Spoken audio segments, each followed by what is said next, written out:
I want to give a quick update here on testing. Yesterday, the Commonwealth conducted nearly 6,000 new tests, which brings our total tests statewide to about 175,000.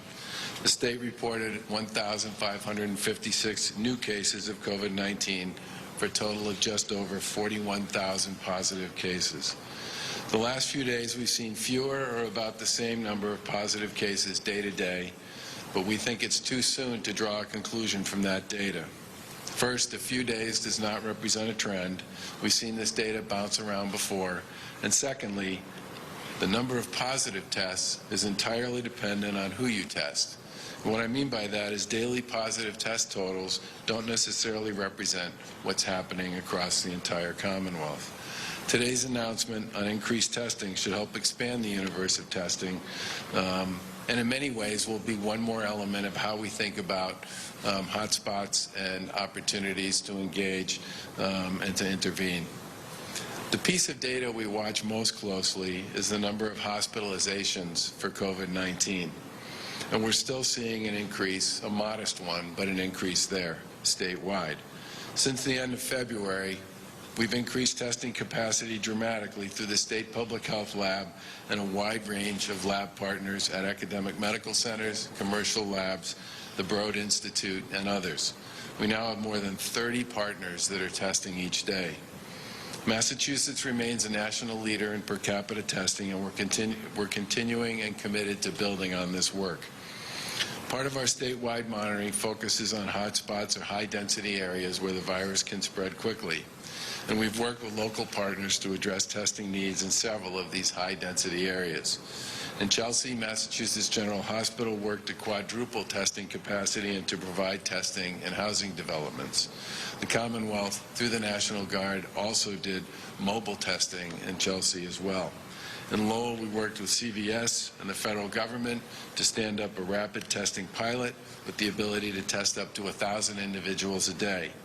The National Guard and Fallon EMS continue to test patients and staff at state hospitals, long-term care facilities, assisted living facilities, and 24/7 congregate care programs here in Massachusetts. And prioritized testing is also available for our first responders, healthcare workers, and grocery store workers in Lowell, in Springfield, and Foxborough. Today, we're going to expand those efforts at several more locations across the Commonwealth. In partnership with Quest Diagnostics and the Mass League of Community Health Centers, we will dramatically increase testing at several key community health centers here in the Commonwealth. As everybody knows, community health centers provide comprehensive health services for people across the Commonwealth. And these facilities are also deeply rooted in the fabric of their local communities. They're trusted partners in addressing the broad health needs of underserved populations. And they're committed to eliminating health disparities and facilitating access to health care for those they serve. Working with the Mass League, we've identified community health centers who have the capacity to ramp up testing in areas of high need. And this includes many densely populated communities. Quest has agreed to ship 2,200 tests per day to 12 community health centers and is committed to adding more soon.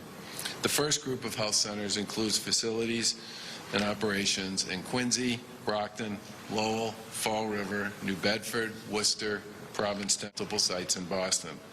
The Boston locations are Dot House Health, East Boston Community Health Center, Codman Square Health Center, and the Whittier Street Health Center. Harbor Health Services will also have multiple sites coming online.